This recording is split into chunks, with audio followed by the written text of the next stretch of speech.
Welcome to Brianne Janelle Gittins Studio. My name is Brianne Gittins, and I am the founder, the creative director of the studio.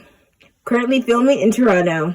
Welcome to the first ever episode of the Design Lab, where we just create things and we find a new way to innovate old things. And I decided to innovate the tote bag. And how I did it was easy. These straps are long. They can go crossways on your body. So if you're shopping, you can put everything you have in that bag. So you don't have to carry it on your shoulder. You can just have it sideways. If it goes right under the boob. So it would just stay there and you could just walk around and continue shopping, because we all need tote bags because we all have so much stuff when we go out. So this is like the perfect bag for shopping.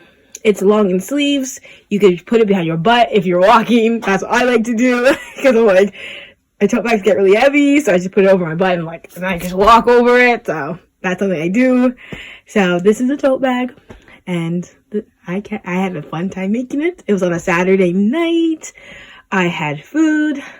I was watching multiple movies. I think I watched 2 movies. That's why there's no audio on this video, because I was watching movies and I didn't want to put the movie on because it's kind of awkward. I think I was watching Promising Young Woman. Yeah, so for the whole movie. So, and I was watching other movies. So, I was watching Hype House. Yes, I was watching Hype House. So let's watch this video now.